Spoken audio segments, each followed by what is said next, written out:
Hello, my name is Douglas Martin, and I'm here to talk about perceptual computing.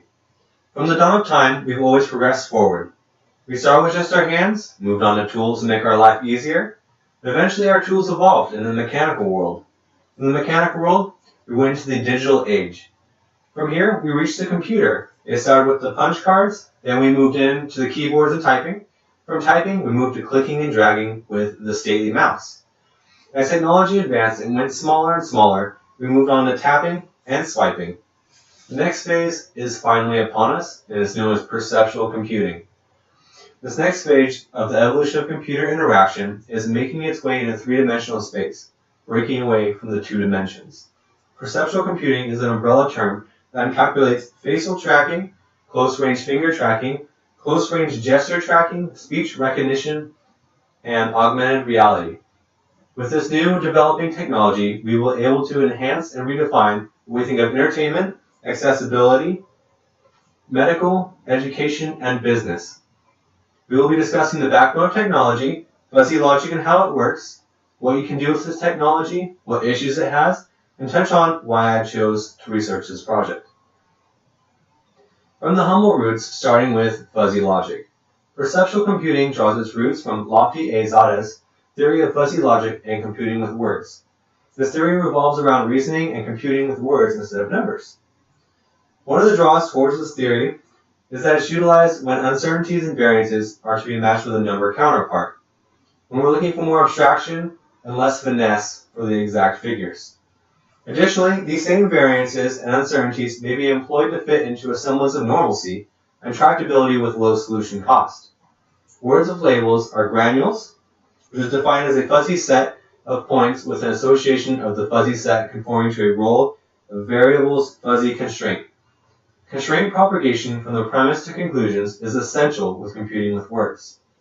Words may be considered composite, which is established and older, or they may be considered atomic, younger, new. Fuzzy logic utilizes operators we're used to, implies, and, or not. Denotations of words may be of various order predicates. Fuzzy logic's constraint propagation is governed by rules of inference. We've also learned about these same ideas, so I won't go over many examples. The only one I'm going over is conjective rule, the first one. X is A and X is B. Therefore, X is A and B. We as humans are governed by rules similar to these. We make decisions based on the rules that we follow, and we're not even aware of it most of the time. When you boil it down, make it oversimplified, life is a series of if-then-else statements. If the weather outside is rainy, I will stay inside. Else, I will put on a coat and go outside. Fuzzy logic also works in a similar fashion. Typically, logic we utilize is known as Chris sets. Chris sets are well-defined, ordered, and they're unique and identifiable. So an example of this could be the three primary colors. We have red, green, and blue. That's three. So Chris sets of relations of a domain to a binary value, 1, 2, and 3. This issue with Chris sets comes into play in such cases. So we have one premise is that a collection of 500 marbles exists. The second premise is that losing one marble over time is still a collection. However, we run into the issue where you run out of marbles. It's not really a connection anymore if you don't have any collections. So as we can see, there's some issues with traditional logic. It may help if we had some conceptual vagueness, a softer model to work with, and degrees of set membership. In fuzzy logic, the boundaries of a set are more malleable and able to change. Degrees of a set are measured as real numbers between 1 and 0, and the set membership is graduated. Unlike in Chris sets, where relations are from a domain to a binary value, fuzzy sets are relations to a domain to real numbers. This allows a finer view of things, such as rather than 0 to 1, we have 0.1, 0.2, 0.3. It gives you a more exact picture of what you're looking for, rather than an overall view. Computers prefer discrete approximations over continuous functions. Additionally, fuzzy logic is well-defined logic as well as Chris logic. Transitions can be made from Chris logic to fuzzy logic, and also the other way around, from fuzzy logic to Chris logic. The transition from fuzzy set to a Chris value is known as defuzzification. Conversely, coming from a Chris value to a fuzzy set is known as fuzzification. When combining local operators in fuzzy sets, CRIS outputs are typically generated by CRIS inputs. Fuzzy logic system has inputs that pass through a fuzzifier, traverse on inference engines that utilize a rule base, and then pass through a defuzzifier to produce outputs. This allows for a large scope of problems, such as problems in particular, relevant to the subject of human decision-making and image processing. A large issue with these is that large variances in human behavior. For example, let's say we're examining a motorcycle. A motorcycle could include two fuzzy systems, such as a gear selection and a driving style. Everybody's different, everybody drives different, so having a set of binary wouldn't make sense because everybody's different. There's so many variances. Gear selection is computed on fuzzy judgment of driving style and collected sensor data. Driving style is collected by an average driving style. Everybody drives differently, which we just discussed. Starting with the fuzzifier, we input the average driving style of a driver, and then it's sent to the inference engine and control system, and this selects the gear for the motorcycle. The motorcycle now selects the driving style based on accelerator, resistance, speed, and variations from the classifier. Simultaneously, the motorcycle sends speed, engine, load, and throttle information to the control system to be recalculated for the appropriate gear. This allows a smoother drive rather than a very jerky way down the road. Because there isn't one identical driving style due to the large quantity of variables, like we discussed, everybody is different, we can see that fuzzy logic is more appropriate in this case instead of CRIS logic. This is known as an adaptive fuzzy system, and it gradually adjusts the fuzzy sets in order to dictate the outcomes of gear selection in order to create the best experience possible. Most people do not think of the previous example to be related to perceptual computing, but we can see that fuzzy logic is integral to perceptual computing. People do associate perceptual computing with imaging processing, however, which is also my interest. For example, we want to identify the regions of an image. Say we had a scientist that wanted to examine human cells. We could identify the chromosomes, the mitochondria, the nucleus, and cytoplasm while classifying the outer skin. In this example, there are a set of 4 classes. We initialize the fuzzy descriptions for each class. You must find the lowest overlap set of fuzzy descriptions n. The fuzzy descriptions may be as following: chromosomes in black and red, cytoplasm in green, mitochondria in blue, and the cell wall in white. This allows for easy distinguishable parts, and you'll be able to have many blood cells in an image, but still be able to identify many of the individual parts because they're color-coded. As we see, this can be extremely useful when the ambiguity of uncertainty exists. It also depicts an easy-to-understand diagram. Everybody really understands colors. So, moving on to the future and utilizing perceptual computing. Now that we have a basic background of perceptual computing, let's move to the technology it utilizes today and upcoming in the future. One use of perceptual computing is for entertainment and for learning. At the AWE 2013 conference, the Augmented World Expo, Barry Solomon of Intel demonstrated their Intel Perceptual Computing SDK 2013. This demonstration utilized an HD webcam, an IR depth sensor, and dual-ray microphones. The demonstration revolved around the child's book. This book's cover art was placed in front of the hardware where it was recognized by the camera and IR depth sensor. Once recognized, the display screen responded to gestures made on the book. 3D images on the screen were brought into moving visualizations to the viewer. What they did was an example of a window, where the book acting as a looking glass. As he moved it around, it moved with him, and you could see per position show different views as if looking through a window at different heights. The book was then placed on a desk, and the 3D real-time camera examined the table and generated a virtual surface where a character from the book moved off the canvas. From there, it interacted with the virtualized objects and was able to move around on it. As for medical and accessibility uses of perceptual computing, we have Victor Mitabishi's SpiderSense. SpiderSense revolves around gestures to accomplish its work, and it was actually a class project developed at the University of Illinois at Chicago for a human augmentics class. Sensing the invisible was the premise. For example, radiation is invisible, but it's rather important to know if you're being radiated or not because it can be rather hazardous. Using sensor modules and a control box, the project allows the user to detect approaching objects such as people, walls, and other obstacles from a 360 perspective. The user is not using his eyesight or audio sensors at all. The sensor module is a pressure arm, a servo motor, and an ultrasonic sensor. The ultrasonic sensor is used to detect approaching objects. The servo motor allows movement of the pressure arm, and the pressure arm applies pressure when necessary when approaching an object.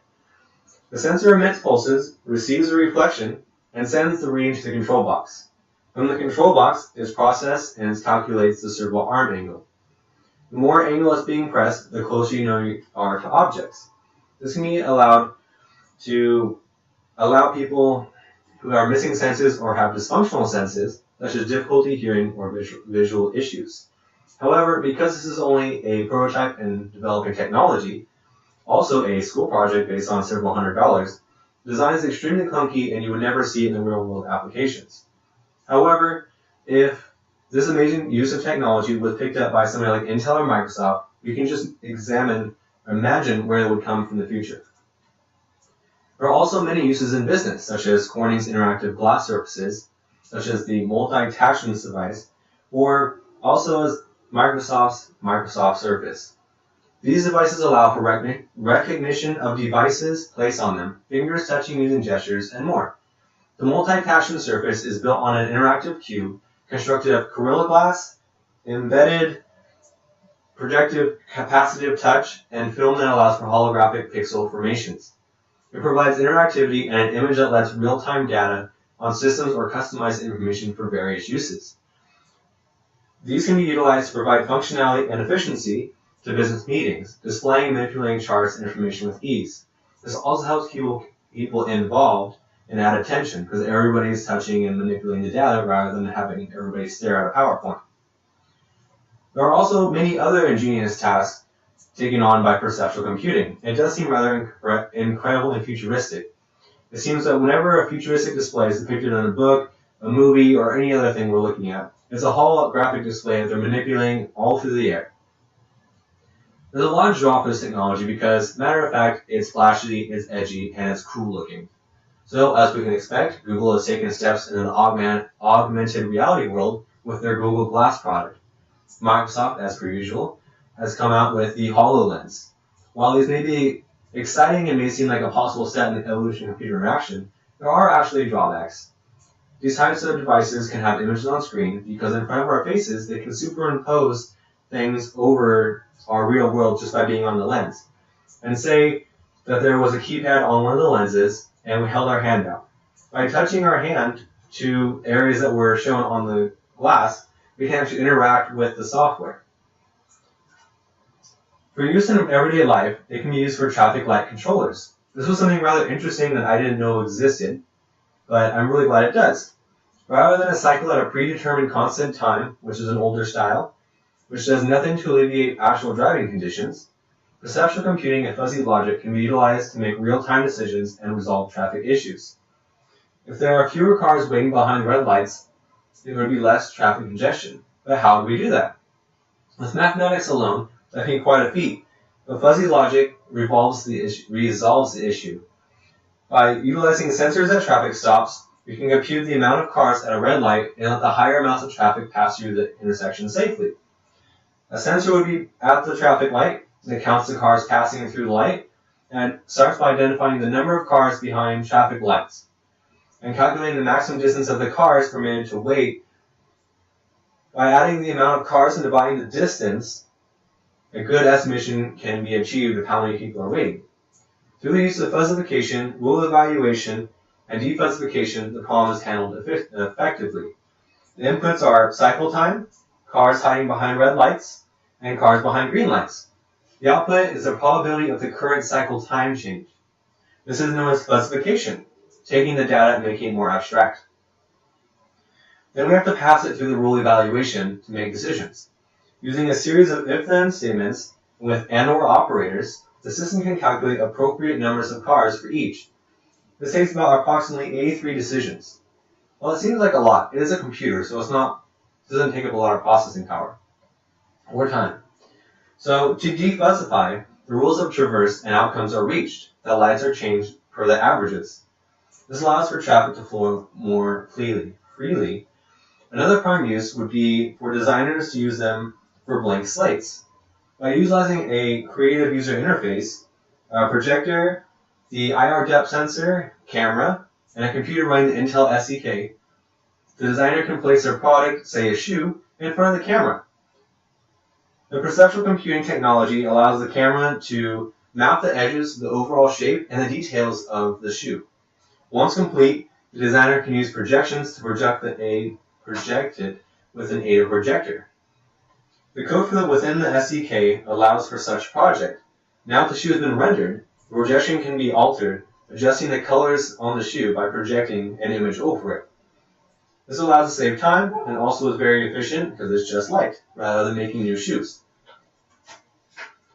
So there are issues with this technology. To start, when computers move forward from computer to mouse interaction from the punch cards, people had an issue with postures because they were sitting down. And this can cause severe issues with your health as you get older. With the current attempts using this technology, the user is standing and raising her arms to interact with the computer. While it seemed really cool in the movies, over time it gets really tiresome and sore. Most people are not used to waving their hands around unless you're conducting or perhaps a hairstylist working on hair all day.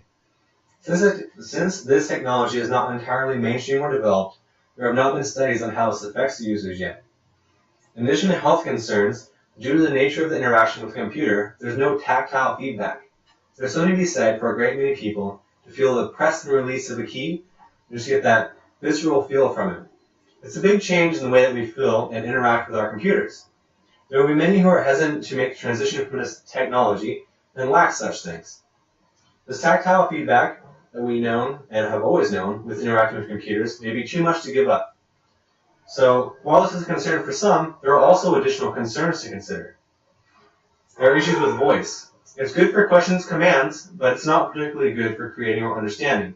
Additionally, with the current stage technology, there's not quite the precision required to a great many tasks unless you're using a supercomputer.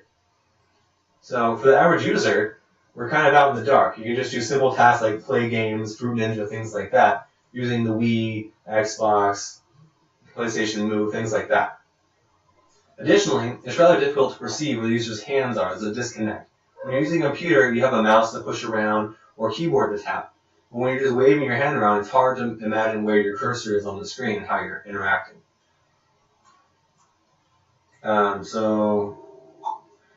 In addition to not having tactile feedback, we're used to the orientation that we're used to. There's concern revolving around the disconnect between the user and the computer with the lack of physical connections.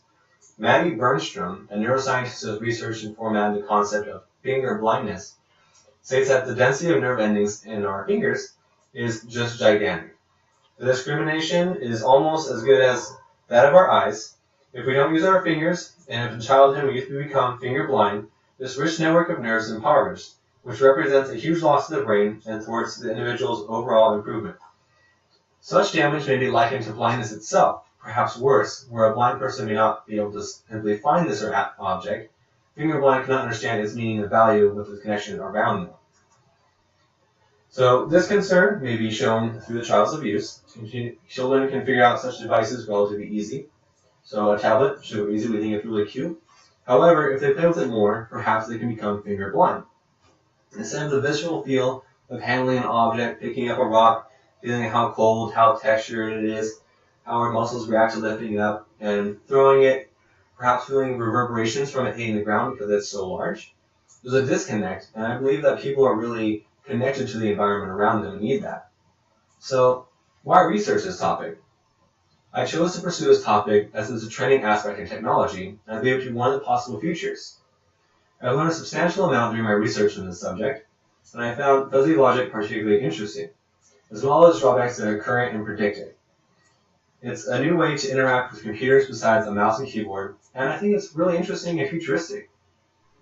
To think that people sitting on their couch using a large screen for work, swiping back and forth, and navigating through different software is just too futuristic and just awesome. Fuzzy logic, of which perceptual computing relies on so heavily, is an important and interesting learning experience. To start, I had never even heard of fuzzy logic, but now I can understand the basics and get a hold of the idea how it's useful. motorcycle example shows a good glimpse of how fuzzy logic is used in extremely common circumstances. I had no idea that was a concept behind that. Well, I didn't have any clue that this was behind it. So I was more interested in image processing because I had heard of that, such as the Intel SDK. In regards to future research, I'll be looking into additional projects and uses of French technology, and I'll be certain to listen for technology news. Perceptual computing has a variety of applications, from entertainment to medical to much more, such as professional and learning. So fuzzy logic is the basics for perceptual computing. It's what it's based on, and it's evolved quite a bit since the original theory of fuzzy logic and computing with words. There are a lot of companies that are going to take the head on this, such as Microsoft and Google, and fuzzy logic and perceptual computing have already proved themselves useful, and we can only wait and see how it's going to affect our futures. More common uses for technology is for image processing, which allows computers to visualize and understand the world around them. We begin to see the next level of evolutionary computing as we know it. Thank you.